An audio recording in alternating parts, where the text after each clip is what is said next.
ఇప్పుడు మీరు వీళ్ళకిలా పడుకోండి. సర్వాంగాసనం పార్ట్ 1 వెరికోజ్ వెయిన్స్ కోసం ఎలా చేయాలో ఇప్పుడు నేను చెప్తాను. 2 కాళ్ళను కలిపేసి గాలిలోకి లేపి ఆపుతాం. ఇప్పుడు తొంటి ఎముక నుంచి పాదం వరకు ఇట్లా స్ట్రైట్గా ఉంది, అంతవరకే లేపుతాం. ఇట్లా లేపిన కాళ్ళను ఆపటానికి చేతులతో తొడల భాగం దగ్గర పట్టుకుని చేతుల సపోర్ట్తో కాళ్ళను ఆపుకోవచ్చు. ఇట్లా ఉన్నప్పుడు ఏమవుతుంది, పాదాల్లో ఉన్న రక్తం, పిక్క భాగాల్లో ఉన్న రక్తం దిగటానికి ఫ్రీగా దిగుతుంది అనమాట, కాళ్ళు లేపేసేస్తే. కానీ ఉదయం ఒక 10 నిమిషాలు, సాయంకాలం ఒక 10 నిమిషాలు ఇలా 2 కాళ్ళను లేపి పైకి ఇట్లా ఉంచేస్తే రక్తం దిగిపోతుంది అనమాట. ఇలా 5-10 నిమిషాలు పట్టి ఉంచాలనుకోండి, సన్నటి వారి కంటే దొరుకుతాయి, ఆపగలుగుతారు. మరి లావాటి వారు ఇట్లా ఆపాలంటే ఆపలేరు కదా. అలాంటి వారు ఏం చేస్తారు, ఏ గోడ చూసుకుని ఇట్లా దగ్గరికల్లా జరిగి లేపి గోడ మీద పడేయండి. ఏ పుస్తకమో పేపర్ పట్టుకొని పని అయిపోతుంది, 10 నిమిషాలు దానిపైన చేసుకుంటుంది రక్తం. అలా అయినా అట్లా ఉండగలిగితే కాళ్ళల్లో రక్తం అంతా ఎత్తుండబట్టి ఛాతీ వైపు తొందరగా వచ్చేస్తుంది, రక్తనాళాల్లో ఒత్తిడి తగ్గిపోతుంది అనమాట. ఇక సర్వాంగాసన్ ఎలా చేయాలి? ఇది సర్వాంగాసన కాదు. కాళ్ళను పైకి లేపే విధానం చూడండి. ఇలా కాళ్ళను లేపుకుని నడుమును లేపి నడుము కింద చేతులు సపోర్ట్ పెడతాం. ఇలా పెట్టి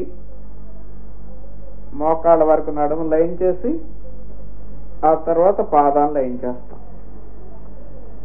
90 degrees బాడీ రావాలి. భాగం దగ్గర ఉంచబడింది, అందుకని ఇక్కడ ఉండే బ్లడ్ వెజల్స్ పైన కొంచెం ప్రెషర్ వస్తుంది కాబట్టి తల భాగంలో ఎక్కువ బ్లడ్ సప్లై జరగకుండా కొంత కంట్రోల్ చేస్తుంది. శీర్షాసనంలో అయితే ఇట్లా ఇక్కడ ఫోల్డ్ అవ్వదు మెడ దగ్గర, అందుకని తల భాగానికి బాగా బ్లడ్ దిగిపోతుంది అనమాట. ఇది సర్వాంగాసన్. ఇది స్ట్రైట్గా ఇట్లా ఉంచే ప్రయత్నం చేస్తారు. ఇక సర్వాంగాసనం చేయటమైంది. మీకు 90 degrees రాకపోయినా 60 degrees రావచ్చు, 70 degrees రావచ్చు, 50 degrees రావచ్చు, వంకరగా ఉండొచ్చు, ఉండనివ్వండి. ఎవరికి ఎట్లా వస్తే అట్లా వస్తుంది. మీరు ఎక్కడ పట్టుకోగలిగితే అక్కడ ఇతరుల సపోర్ట్తో కాళ్ళను లేపి ఇట్లా ఆపుతారనమాట. ఈ సర్వాంగాసనంలో కళ్ళు మూసుకుని మనసు పెట్టి అబ్జర్వ్ చేస్తూ ఎక్కడ వరకు మీరు ఉంచగలిగితే అంతసేపు ఉంచండి. ఒక 2 నిమిషాలు, 4 నిమిషాలు, 5 నిమిషాలు, 7 నిమిషాలు, 10 నిమిషాల వరకైనా ఉంచవచ్చు. ఏదో వేసి 6 నిమిషం ఉంచి తీసేస్తే సర్వాంగాసనంలో రిజల్ట్ రాదు. ఎక్కువ టైం ఉన్నప్పుడే ఈ ఆసనంలో రిజల్ట్ వస్తుంది. బ్లడ్ ఫ్లో అంతా మరి కిందకు బాగా చేరాలంటే అట్లా మనం శరీరాన్ని పైకి లేపి ఉంచాలన్నమాట.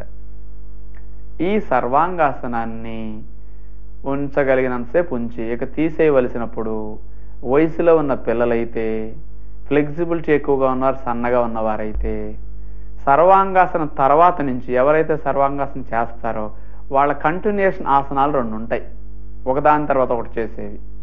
అందుకని వాళ్ళు హలాసనం చేస్తారు. హల అంటే నాగలి, నాగలాకారంలో శరీరం ఉంటుంది. ఇప్పుడు పైకి లేపిన కాళ్ళను మెల్లగా వెనక్కి తల వెనక భాగానికి తీసుకొచ్చి నేల కానిచ్చే ప్రయత్నం చేస్తాం. అలా కాళ్ళను ఆనించి ఇక మోకాళ్ళ దగ్గర ఎక్కడ వంపు లేకుండా స్ట్రైట్గా చేసి చేతుల్ని నడుము సపోర్ట్ నుంచి తీసేసి నేల కానించేస్తాం. చూడండి, ఇప్పుడు మన శరీరము నాగల్ని పోలి ఉందో లేదో, అందుకని హలాసన అని పేరు పెట్టారు. ఇది నడుము ఫ్లెక్సిబిలిటీకి, ఆ పూసలన్నీ కండిషన్గా ఉండటానికి, వీపు కండరాలు బాగా సాగదీయపట్టడానికి చాలా మంచి ఆసనం. కష్టమే ఇది, కానీ ఇలాంటి ఎన్ని వందల రకాల ఆసనాలు ఉంటాయి. అందుకని సర్వాంగాసనం చేశాక చేస్తారు కాబట్టి ఇది ఒకటి మీకు చూపిస్తున్నాం. వాళ్ళ వరకే, అందరూ ట్రై చేయొద్దు. మళ్ళీ దీన్ని తీసేస్తాం మెల్లగా. నెక్స్ట్ సర్వాంగాసన అయింది, హలాసన అయింది. కూర్చున్న తర్వాత పశ్చిమోత్తానాసనం. దీని తర్వాత చాలా గోంది గురువులు నేర్పిస్తూ ఉంటారు కంటిన్యూషన్లో. మోకాళ్ళు ముద్దు పెట్టుకుని ఆసనం, చేతులతో పాదాలు పట్టుకుని తలను తీసుకెళ్ళి కాళ్ళు ముద్దు పెట్టుకుని అక్కడే కదలకుండా ఉండగలిగినంతసేపు అట్లాగే మనం 20 సెకండ్లో, 6 నిమిషం అలా ఉంటాం. ఇది పశ్చిమోత్తానాసనం. బాగా వీపు కండరాలకి, పొత్తి కడుపు కండరాలకి, సయాటిక్ నర్వ్ బాగా సాగదీయబట్టడానికి మంచి ఆసనం అన్నమాట. ఇది మీ అందరికీ తెలుసు, కానీ నేను ఇది అందరికీ చూడలేదు. ఎవరైతే సర్వాంగాసనం చేశారో వాళ్ళు చేయొచ్చు. లేదా నాకు వస్తుంది చేస్తానంటే టైం ఉంటే చేసుకోండి. సర్వాంగాసన హలాసన చేయకుండా కూడా డైరెక్ట్గా చేయొచ్చు. చేసిన వారు ఇక్కడ కంటిన్యూషన్లో చేసేస్తారనమాట. ఇవి 3 ఆసనాలు చేశారు. ఇక విశ్రాంతి స్థితి. ఈ 3 ఆసనాలు చేశారు, బాగా స్ట్రెయిన్ అవుతారు కాబట్టి ఇక కావాలంటే విశ్రాంతి స్థితిలో 1 నిమిషం 2 నిమిషాలు మీరు రిలాక్స్ అవ్వచ్చు. సర్వాంగాసన్, హలాసన్, పశ్చిమోత్తానాసన్. ఇక మనం ముఖ్యమైన ఆసనాలన్నీ చెప్పేసుకున్నాం.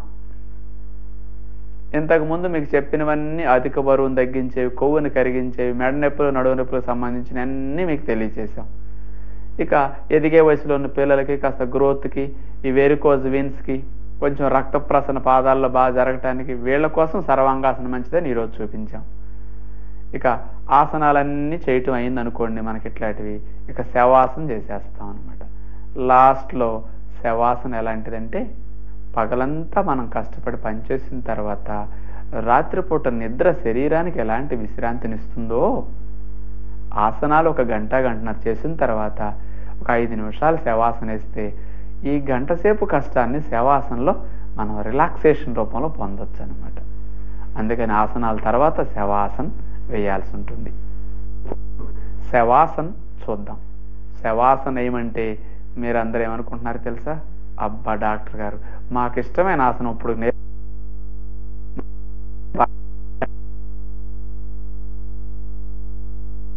శవాసన అంటే ఊరికి అది మీకు ఇష్టమైన ఆసనం శవాసనం. అంటే కదలకుండా ఏమన్నా ముక్కు దగ్గర వాళ్ళు ఏమైనా గెలుకుతున్నా ఏం కదలకూడదు. మరి శవం అంటే మరి మీకు కుదురుతుందా? అంత కాకపోయినా మన శరీరాన్ని శవంలాగా వదిలేద్దాం, చూద్దాం. ఇక వెళ్ళకి ఎలా పడుకుంటాం, పాదాలను ముందు వాల్చేస్తాం పక్కకి, పట్లు ఉండకుండా వదిలేస్తాం. ఆ తరువాత కాళ్ళ భాగం అంతా బరువు అంతా నేల మీద పడేసి, అసలు కాళ్ళల్లో బరువు లేకుండా పట్టు లేకుండా వదిలేసేయాలి. కాళ్ళని ఫ్రీ చేస్తారు. తర్వాత నడుము భాగం, ఛాతీ భాగం, పొట్ట భాగం ఇదంతా కూడా సీటు భాగం నేల కానిచ్చేసేసి బరువంతా నేల మీద వదిలేసేయండి. అసలు పట్టు లేకుండా శరీరాన్ని వదిలేసేయండి. ఇప్పుడు తర్వాత 2 చేతులను వదిలేసేయండి. అట్లా ఫ్రీగా రిలాక్స్ చేసేసి అసలు ఏం భారం మీలో ఉండకుండా వదిలేయాలి. మెడను కూడా వదిలేసేయండి, పక్కకు వాలిపోతుంది. కళ్ళు మూసుకోండి. అలసిపోయి ఉంటారు కదా, కళ్ళు మూసుకుంటే ఏ ఆలోచన రావు. చక్కటి సైలెన్స్లో శవాసనం ఒక 5 నిమిషాలు అట్లా పడుకుని ఉంటే చక్కటి రిలాక్సేషన్. కొంతమంది ఒక 6 నిమిషంలోనే కాస్త నిద్రలోకి వెళ్ళిపోతారు. అది యోగ నిద్ర. 5 నిమిషాలు అట్లా రిలాక్స్ అయినా అబ్బా గంట సేపు రిలాక్స్ అయినంత, 2 గంటలు రిలాక్స్ అయినంత ఎనర్జీ వచ్చేస్తుంది అనమాట. మీకు ఆలోచన లేని స్థితిలో బాడీ అంత బాగా రిలాక్స్ అవుతుంది అనమాట. ఇలా శవాసనం వేస్తాం. ఆసనాల కార్యక్రమం పూర్తవుతుంది అనమాట.